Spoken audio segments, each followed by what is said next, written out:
ದಶಮಸ್ಯ ವಿಶುದ್ಧ್ಯರ್ಥಂ ನವಾನಾಮಿಹ ಲಕ್ಷಣಂ ವರ್ಣಯಂತಿ ಮಹಾತ್ಮಾನಃ ಶ್ರುತೇನಾರ್ಥೇನ ಚ ಅಂಜಸ. ಶ್ರೀ ಗುರುಭ್ಯೋ ನಮಃ. ವಿಶ್ವಾವಸು ಸಂವತ್ಸರಸ್ಯ ಮಾಘಮಾಸಸ್ಯ ಕೃಷ್ಣಪಕ್ಷಸ್ಯ ಏಕಾದಶ್ಯಾಂ अस्यां तिथौ द्वितीये स्कन्धे दशमे अध्याये अथात्र सप्तमः श्लोकः ಎರಡನೇ ಸ್ಕಂದದ 10ನೇ ಅಧ್ಯಾಯದ 7ನೇ ಶ್ಲೋಕः ಸರ್ವೈರಸ್ಮಾಭಿः ಶ್ರೂಯತೆ.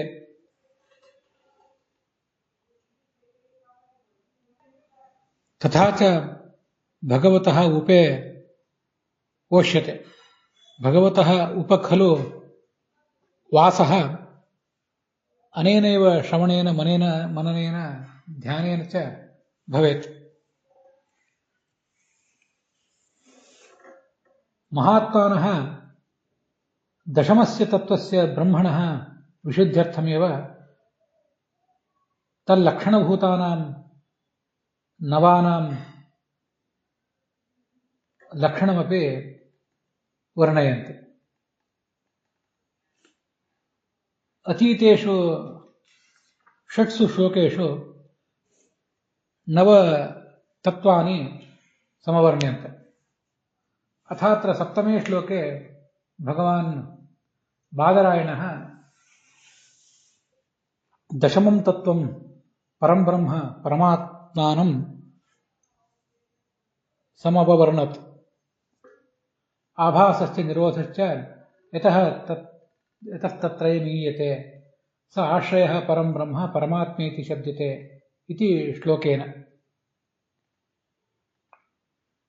अत्र च भगवतः लक्षणानि प्रदर्शयामास भगवान् वेदव्यास भागवतकारः.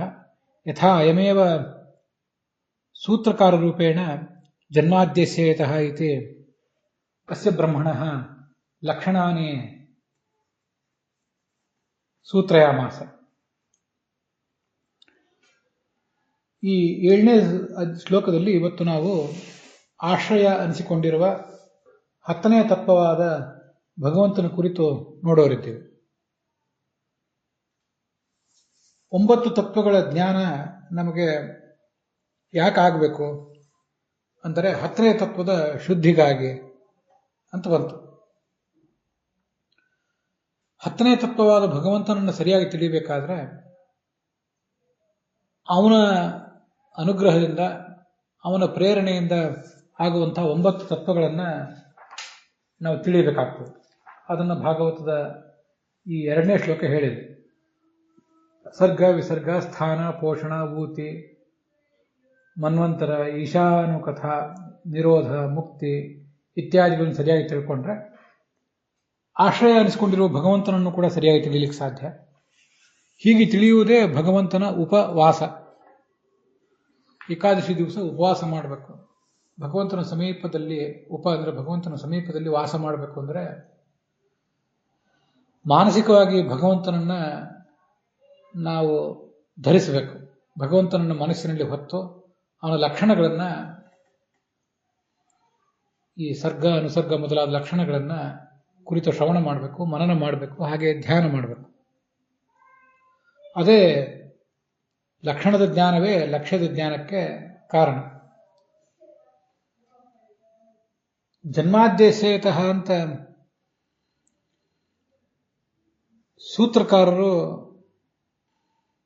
ಇದೇ ವೇದವ್ಯಾಸರು ಏನು ಭಗವಂತನ ಲಕ್ಷಣಗಳನ್ನು ಬ್ರಹ್ಮಸೂತ್ರದ ಗ್ರಂಥದ 1ನೇ ಅಧ್ಯಾಯದ 1ನೇ ಪಾದದ 2ನೇ ಸೂತ್ರದಲ್ಲಿ ಹೇಳಿದ್ದಾರೆ. ಅವರೇ ಇಲ್ಲಿ ಈ 7ನೇ ಶ್ಲೋಕದಲ್ಲಿ ಆ ಭಗವಂತನ ಆಶ್ರಯ ಅನಿಸಿಕೊಂಡಿರುವ 10ನೇ ತತ್ವವಾದ ಭಗವಂತನ ಲಕ್ಷಣವನ್ನು ಕೂಡ ಹೇಳಿಕ್ಕೆ ಹೊರಟಿದ್ದಾರೆ. ಈ 7 ಶ್ಲೋಕಗಳಿಂದ, ಈ ಹಿಂದಿನ 6 ಶ್ಲೋಕಗಳಿಂದ ಭಗವಂತನ ಲಕ್ಷಣಗಳನ್ನು ಒಂದಿಷ್ಟು ಅವರು ಹೇಳಿದರು. ಈಗ ಅವನ ಕುರಿತಾಗಿ ಆಶ್ರಯ ಎಂಬ ಶಬ್ದವನ್ನೇ ತಗೊಂಡು ಅವನ ಕುರಿತಾಗಿ ವರ್ಣನೆ ಮಾಡ್ತಿದ್ದಾರೆ. ಇದನ್ನ ಅನೇಕ ಜನ ಜ್ಞಾನಿಗಳು ಸೃಷ್ಟಿಯಾದ ಅಷ್ಟವನ್ನು ಮಾಡುವ ಭಗವಂತನ ಲಕ್ಷಣ ಪರವಾಗಿಯೇ ವ್ಯಾಖ್ಯಾನ ಮಾಡಿದ್ದಾರೆ. ಇತ್ತೀಚಿನವರು ಕೂಡ ಉತ್ಪತ್ತಿ, ನಾಶ, ಅದರ ಪಾಲನೆ, ಅದರ ಬಂಧ, ಮೋಕ್ಷ, ಅಜ್ಞಾನ, ಜ್ಞಾನ, ಮುಕ್ತಿ ಮೊದಲಾದ 8ನೇನು ಹೇಳ್ತಾರೆ. ಉತ್ಪತ್ತಿ ಸ್ಥಿತಿ ಸಂಹಾರಾಹ ನಿಯತಿ ಜ್ಞಾನಮಾವೃತಿ ಬಂಧ ಮೋಕ್ಷೌಚ ಪುರುಷ ಯಸ್ಮಾತ್ ಸ ಹರಿರೇಕರಾಟ್ ಅಂತ ಅಲ್ಲಿ ಹೇಳಿದಂತೆ ಇಲ್ಲಿಯೂ ಕೂಡ ವರ್ಣನೆ ಮಾಡಿದ್ದಾರೆ. ಎಲ್ಲವನ್ನೂ ಬಾಯಿ ಬಿಟ್ಟು ಹೇಳದೇ ಇರಬಹುದು, ಆದರೆ ಭಗವಂತನ ಲಕ್ಷಣವನ್ನು ಹೇಳುವ ಒಂದು ಮಾತೇ ಇದು ಅಂತ ವ್ಯಾಖ್ಯಾನ ಮಾಡ್ತಾರೆ. ಅದಕ್ಕೇನು ಅರ್ಥ ಅನ್ನೋದನ್ನ ಈಗ ಸರಳವಾಗಿ ಒಂದು ಬಾರಿ ನೋಡೋಣ. ಭಾಗವತ ತಾತ್ಪರ್ಯ ಇದೆ ಇದಕ್ಕೂ ಕೂಡ, ಅದನ್ನು ನೋಡೋಣ. ಪ್ರಪಂಚಕ್ಕೆ ಜ್ಞಾನ, ಅದರ ನಾಶ, ಸೃಷ್ಟಿ, ಸ್ಥಿತಿ ಇತ್ಯಾದಿಗಳನ್ನು ಮಾಡುವಿಕೆ ಯಾವ ವ್ಯಕ್ತಿಯ ಲಕ್ಷಣವೋ ಅಂಥ ಲಕ್ಷಣವುಳ್ಳ ಪರಬ್ರಹ್ಮನೇ ಇಲ್ಲಿ ಆಶ್ರಯ, ಅವನೇ ಪರಮಾತ್ಮ ಅಂತ ಕರೆಸ್ಕೊಂಡಿದ್ದಾನೆ ಅಂತ ಆ ಶ್ಲೋಕದ ಒಂದು ಸರಳವಾದಂಥ ಅರ್ಥ. ಇವೆಲ್ಲವೂ ಯಾರ ಲಕ್ಷಣ ಅಂತಾನೆ ಪುರಾಣಿಕಾಚಾರ್ಯರಲ್ಲಿ ಅನುವಾದ ಮಾಡಿದ್ದಾರೆ. ಕೆಲವು ಕಡೆ ಆ ಲಕ್ಷಣ ಅಂತ ಅವ್ರು ಹೇಳಲಿಲ್ಲ, ಇನ್ನೊಂದು ಕಡೆ ಭಾಗವತ ತಾತ್ಪರ್ಯಕ್ಕೆ ವ್ಯಾಖ್ಯಾನ ಮಾಡುವಾಗ ಆ ಥರ ಅವ್ರು ಹೇಳಲಿಲ್ಲ. ಆದರೆ ಹಾಗೆ ಅದನ್ನು ತಿಳ್ಕೊಳ್ಬೇಕಷ್ಟೆ.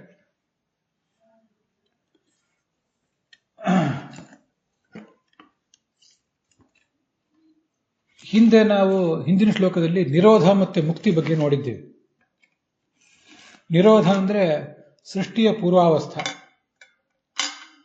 ಮುಕ್ತಿ ಅಂದ್ರೆ ಮುಕ್ತಿ ಆಗುವಿಕೆನೆ, ಅದು ಗೊತ್ತಿದ್ದೇ ಇದೆ ನಮಗೆ. ಅದರ ಜೊತೆಗೆ ಪಾಲನವನ್ನು ಕೂಡ, ನಡುವಿನ ಸೃಷ್ಟಿಯ ಅವಸ್ಥೆಯನ್ನು ಕೂಡ ಇಟ್ಕೊಳ್ಬೇಕು ಅಂತ ನಾನು ಅಭಿಪ್ರಾಯಪಟ್ಟಿದ್ದೆ.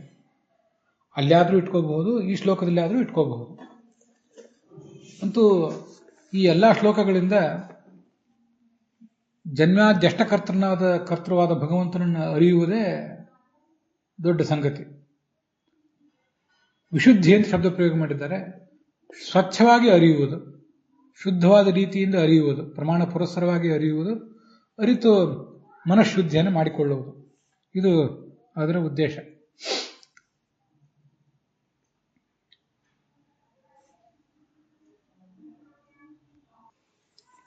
ಶ್ಲೋಕದಲ್ಲಿ ಆಭಾಸ ಮತ್ತು ನಿರೋಧ ಅಂತ ಶಬ್ದ ಇದೆ. ಆಭಾಸ ಅಂದ್ರೆ ಜ್ಞಾನ ಅಂತ ಅರ್ಥ, ನಿರೋಧ ಅಂದ್ರೆ ಲಯ ಅಂತ ಅರ್ಥ. ಇದೇ ಸಂಸ್ಕೃತದ ವೈಶಿಷ್ಟ್ಯ. ಹಿಂದಿನ ಶ್ಲೋಕದಲ್ಲಿ ನಿರೋಧ ಅಂದ್ರೆ ಪ್ರಳಯ ಅಂತ ಅರ್ಥ ಹೌದು, ಆದರೂ ಸೃಷ್ಟಿಯ ಪೂರ್ವಾವಸ್ಥಾ ಅಂತ ಹಿಂದಿನ ಶ್ಲೋಕದಲ್ಲಿ ಅರ್ಥ ಆಗಿತ್ತು. ಜೀವ ತನ್ನೆಲ್ಲ ಶಕ್ತಿಗಳನ್ನು ತನ್ನೊಳಗೆ ಹುದುಗಿಸಿಟ್ಟುಕೊಂಡು ಭಗವಂತನಲ್ಲಿ ಮಲಗುವುದು ಅಂತ ಅನ್ನೋದು ನಿರೋಧ ಅನ್ನೋ ಶಬ್ದಕ್ಕೆ ಅರ್ಥ ಆಗಿತ್ತು. ಇಲ್ಲಿ ನಿರೋಧ ಅಂದ್ರೆ ಲಯ.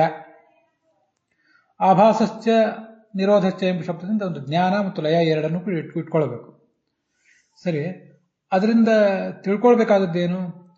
ಸೃಷ್ಟಿ ಮತ್ತು ಪಾಲನೆ ಅದನ್ನು ಕೂಡ ಉಪಲಕ್ಷಣತೆಯ ತಿಳ್ಕೊಳ್ಬೇಕು ಅಂತ ಯಾದವಾರರು ಅದನ್ನು ತೋರಿಸಿಕೊಟ್ಟಿದ್ದಾರೆ. ಆಭಾಸ ಅಂದ್ರೆ ಜ್ಞಾನ, ನಿರೋಧ ಅಂದ್ರೆ ಲಯ.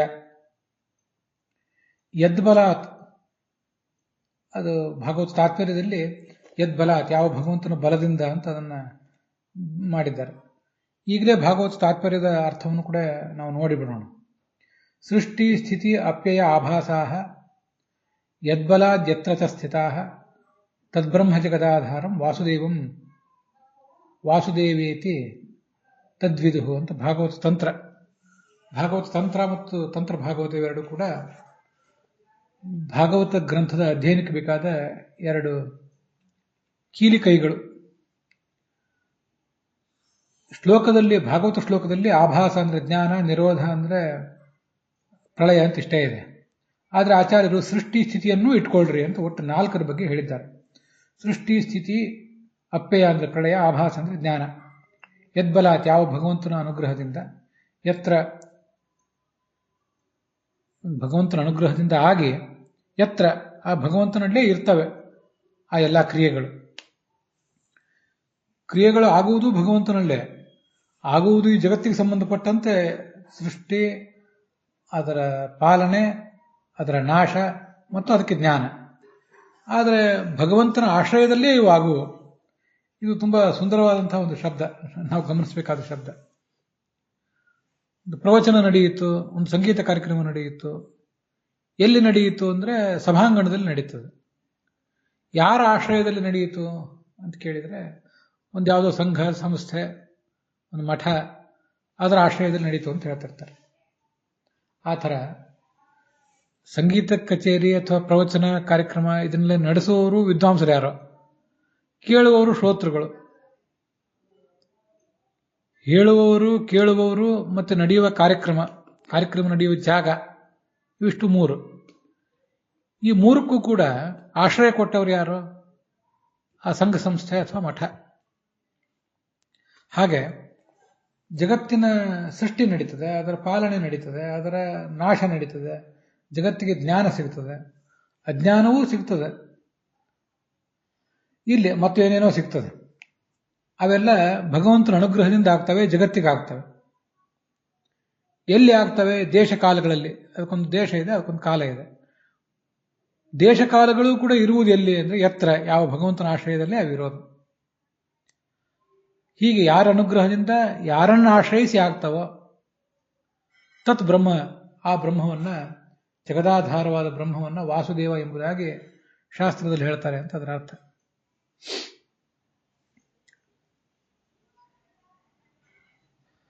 ಅದನ್ನು ಯಾದವಾರ್ಯರು ಅತಯೇವ ಯತ್ರ ಯತ್ರಾಪಿ ಸ್ಥಿತಾಃ ತತ್ಪ್ರಯತ್ನಜನ್ಯತ್ವೇನ ಸಂಬಂಧೇನ ಸೃಷ್ಟ್ಯಾದಯ ತತ್ರಾಪಿ ವರ್ತಂತೆ ಇತ್ಯಾಶಯ. ಜಗತ್ತಿನ ಸೃಷ್ಟಿ, ಅದರ ಪಾಲನೆ, ಅದರ ನಾಶ, ಜ್ಞಾನಾಜ್ಞಾನ ಆಗುವುದೆಲ್ಲ ಆಯಾ ಜಗತ್ತಿನ ಜಡಗಳು, ಚೇತನಗಳು ಅವುಗಳಿಗೆ ಸಂಬಂಧಪಟ್ಟಂತೆ ಆಗ್ತಿರ್ತದೆ. ಆದರೆ ಎಲ್ಲವೂ ಕೂಡ ಭಗವಂತನ ಪ್ರಯತ್ನದಿಂದ ಆಗುವುದರಿಂದ ಆ ಪರಂಪರಾ ಸಂಬಂಧದಿಂದ ಭಗವಂತನಲ್ಲಿವೆ. ಜಗತ್ತಿನಲ್ಲಿ ತರ್ಕಶಾಸ್ತ್ರ ಇತ್ಯಾದಿಗಳನ್ನು ಓದಿದವರಿಗೆ ಗೊತ್ತಿದೆ. ಸಮವಾಯ ಸಂಬಂಧ, ಸಂಯೋಗ ಸಂಬಂಧ, ಇವನ್ನೆಲ್ಲ ಸಾಕ್ಷಾತ್ ಸಂಬಂಧಗಳು ಅಂತ ಹೇಳ್ತಿರ್ತಾರೆ. ಉಳಿದಿದ್ದು ಯಾವುದೋ ಪರಂಪರಾ ಸಂಬಂಧ ಅಂತ ಕೆಲವು ಕಡೆ ಹೇಳ್ತಿರ್ತಾರೆ. ಆ ಪರಂಪರಾ ಸಂಬಂಧ ಅನ್ನೋದೊಂದು ಗೌಣವಾದ ಸಂಬಂಧ ಆಗ್ತದೆ ಈ ಜಗತ್ತಿನಲ್ಲಿ. ಆದರೆ ಭಗವತ್ ಪ್ರಯತ್ನ ಜನ್ಯತ್ವೇನ ಸೃಷ್ಟಿ, ಸ್ಥಿತಿ, ಸಂಹಾರ, ಜ್ಞಾನ, ಅಜ್ಞಾನ ಎಲ್ಲವೂ ಭಗವಂತನಲ್ಲಿವೆ ಅಂತ ಹೇಳಿದಾಗ ಆ ಪರಂಪರಾ ಸಂಬಂಧವೂ ಕೂಡ ಮುಖ್ಯ ಸಂಬಂಧವೇ ಆಗ್ತದೆ ಭಗವಂತನಲ್ಲಿ. ಇದೇ ಭಗವಂತನ ವೈಶಿಷ್ಟ್ಯ.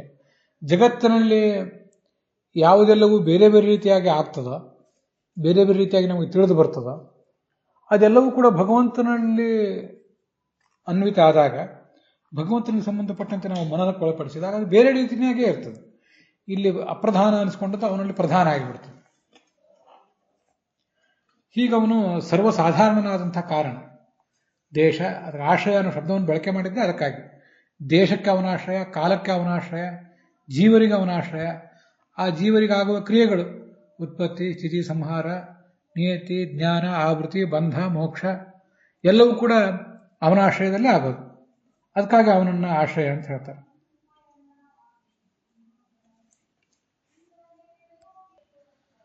ಹಾಗಾದ್ರೆ ಆಶ್ರಯ ಅಂದ್ರೆ ಜಗತ್ತಿನ ಸೃಷ್ಟಿಯಾದಿಗಳಿಗೆ ಆಶ್ರಯ ಅಂತ ವ್ಯಾಖ್ಯಾನ ಮಾಡಿದಂಗೆ ಆಗ್ತದೆ.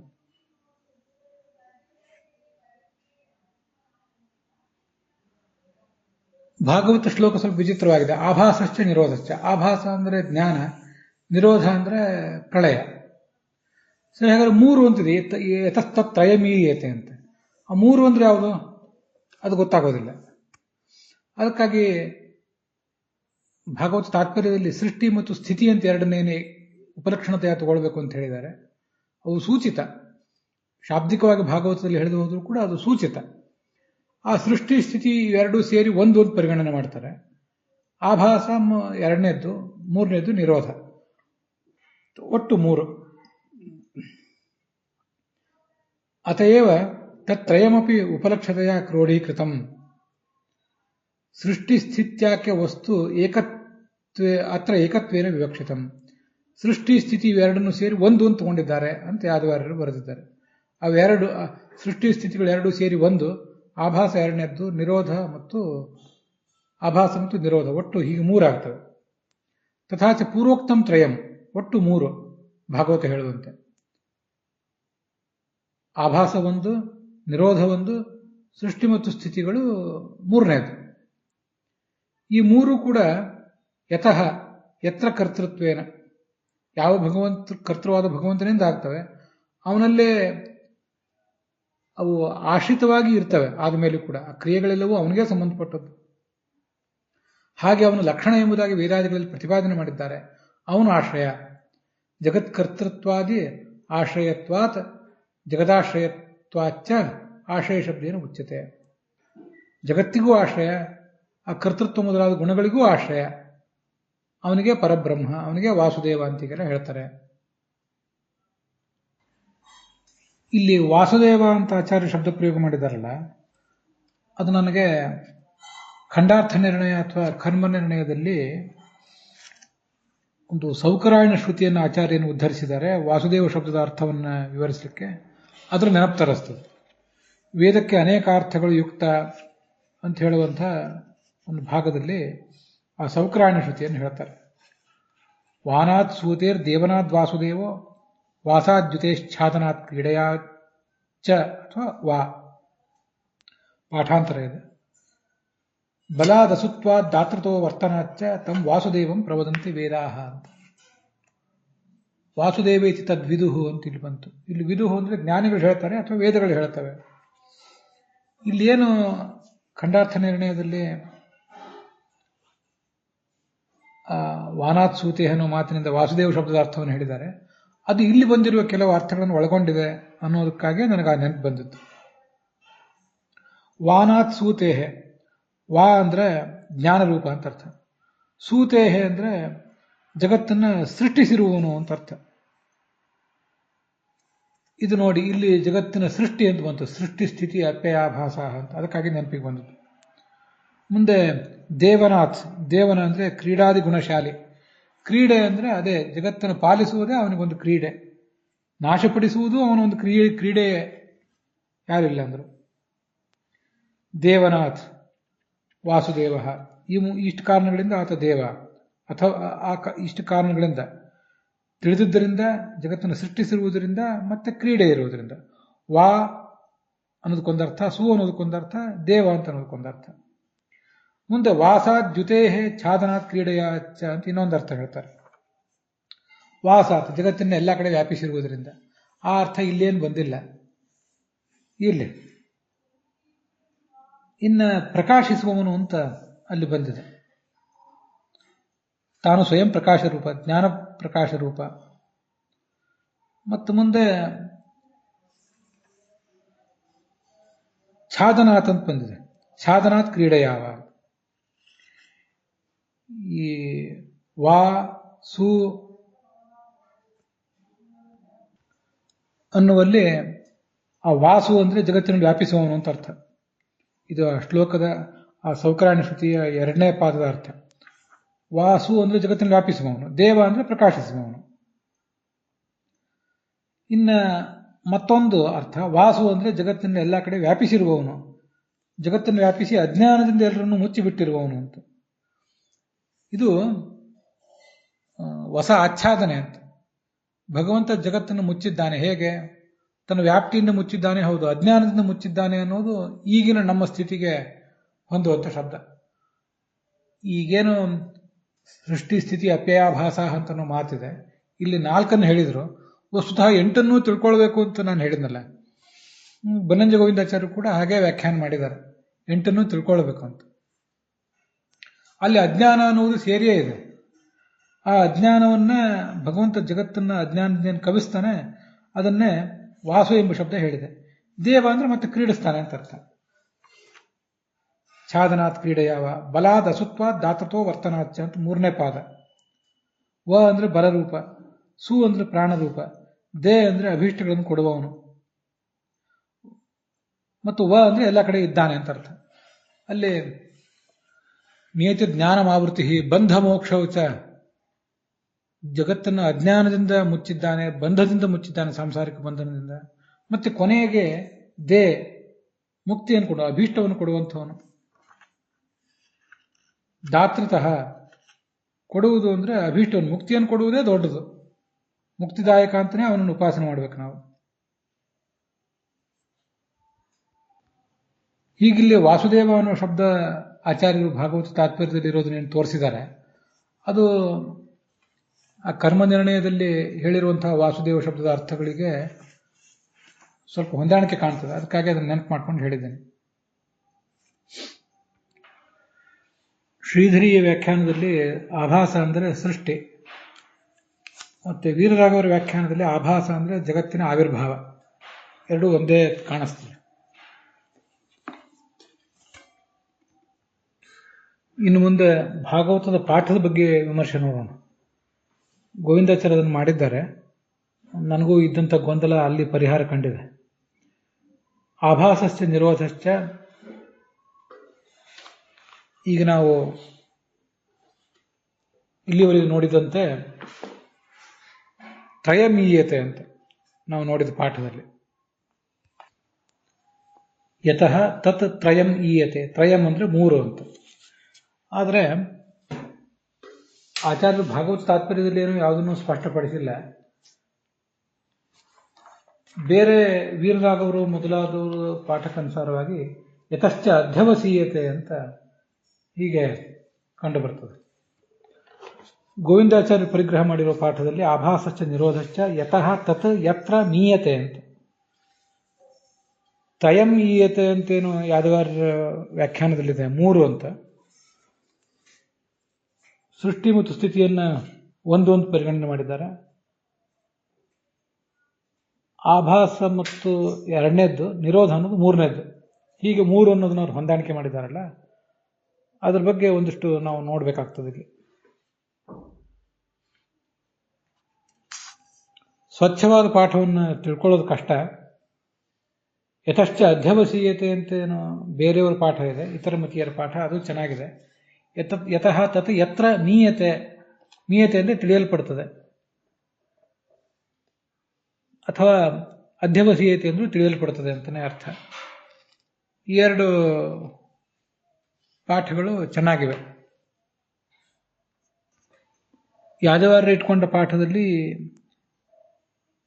ಈಯತೆ ಅಂತ, ತ್ರಯಂ ಈಯತೆ, ತ್ರಯ ಅಂದ್ರೆ 3, ಈಯತೆ ಅಂದ್ರೆ ತಿಳಿಯಲ್ಪಡ್ತದೆ. ಗೋವಿಂದಾಚಾರ್ಯ ಇಟ್ಕೊಂಡ ಪಾಠದಲ್ಲಿ ಯತ್ರ ಮೀಯತೆ, ಅದು ಮಾಂಗ್ಮಾನ್ಯ ಧಾತು. ಬೇರೆಯವರು ಇಟ್ಕೊಂಡ ಪಾಠದಲ್ಲಿ ಅಧ್ಯವಸೀಯತೆ ಅಂತ, ಅದು ಅಧೀತ್ಯುಪಸರ್ಗಪೂರ್ವಕ ಅವ ಇತ್ಯುಪಸರ್ಗ ದ್ವಯಪೂರ್ವಕ ಶದಲು ಧಾತು, ಅದು ಬೇರೆ ಆಗ್ತದೆ. ಇಷ್ಟೆಲ್ಲ ಇದೆ. ಅದರಲ್ಲಿ ನೀವು ಅಧ್ಯವಸೀಯತೆ ಅಂತಾದರೂ ಇಟ್ಕೊಳ್ರಿ, ಅಥವಾ ಯತ್ರ ಮೀಯತೆ ಅಂತಾದರೂ ಇಟ್ಕೊಳ್ರಿ. ಇಲ್ಲೇನು ಯಾದವಾರ್ಯ ಇಟ್ಕೊಂಡದ ಪಾಠ ಇದೆ ಏತತ್ ತ್ರಯಮೀಯತೆ ಅಂತ. ಆ ತ್ರಯ ಅನ್ನುವುದಂತೂ ಅಷ್ಟು ಸರಿ ಹೊಂದೋದಿಲ್ಲ. ನನಗೂ ಅದು ಸಮಾಧಾನ ಕೊಡಲಿಲ್ಲ ಆ ಪಾಠ. ಅದಕ್ಕಾಗಿ ಇದನ್ನೆಲ್ಲ ಹೇಳಬೇಕಾಯ್ತು. ಗೋವಿಂದಾಚಾರ್ಯ ಏನು ಹೇಳಿದ್ದಾರೆ ನೋಡೋ ಪ್ರಸಂಗ ಬಂದಾಗ ಅವರನ್ನು ಸ್ಪಷ್ಟವಾಗಿ ಹೇಳಿದ್ದಾರೆ.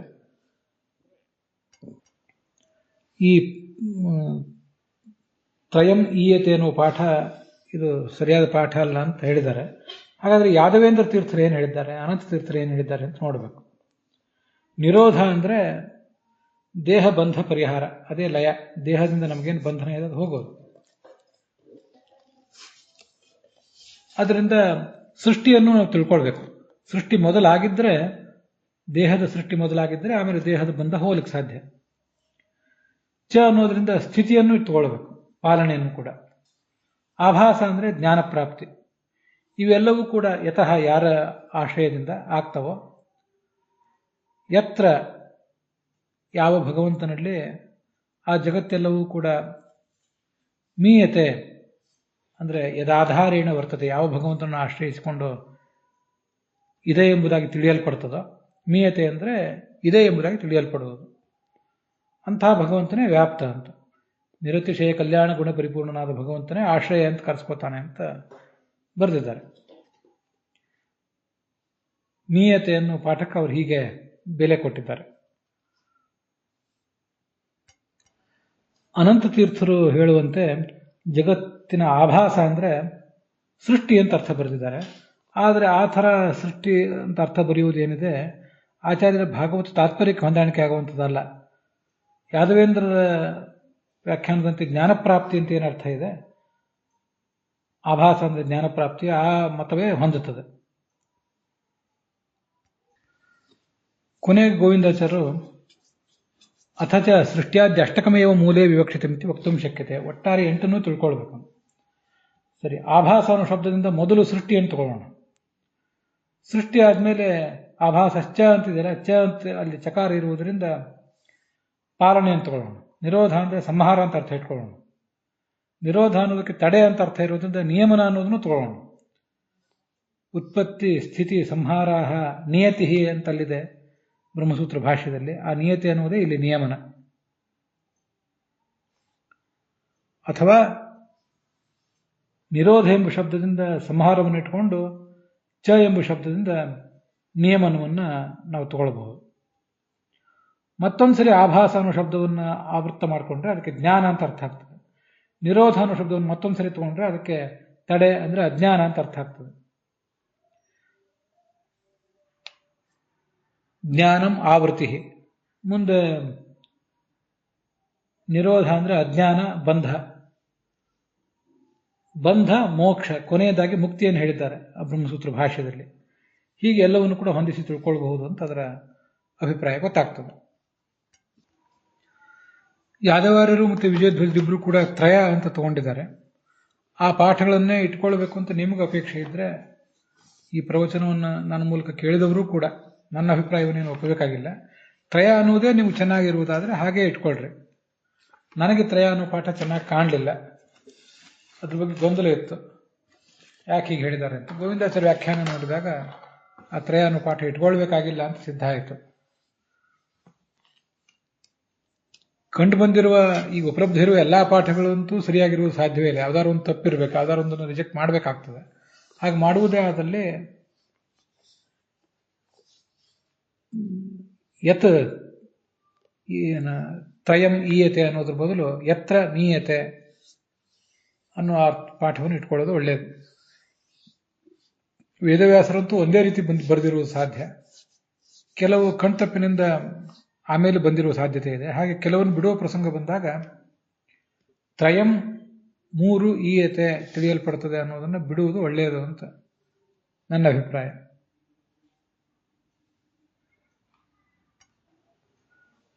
ಹೀಗೆ ಭಗವಂತನನ್ನ ಸರ್ವಾಶ್ರಯ ಅಂತ ಹೇಳುವಂಥ ಒಂದು ತುಂಬ ಸುಂದರವಾದ ಶ್ಲೋಕ ಅದು. ಅದರೊಂದಿಗೆ ಇವತ್ತಿನ ಈ ಭಾಗ ಸಮಾಪ್ತ ಆಗಿದೆ. ಹುಸಿಯ ನಾಡಿ ಹೊಟ್ಟೆ ಹೊರೆವ ವಿಷಯದಲ್ಲಿ ರಸಿಕನೆಂದು ಹುಸಿಗೆ ಹಾಕಿದಿರುವ ಎನ್ನ ಶ್ರೀಕೇಶನೇ, ಈಶನಿನ್ನ ಚರಣ ಭಜನೆ ಆಸೆಯಿಂದ ಮಾಡುವೆ, ದೋಷ ರಾಶಿ ನಾಶ ಮಾಡು ಶ್ರೀಶಕೇಶವ. ಶ್ರೀಕೃಷ್ಣಾರ್ಪಣ ಮಸ್ತು.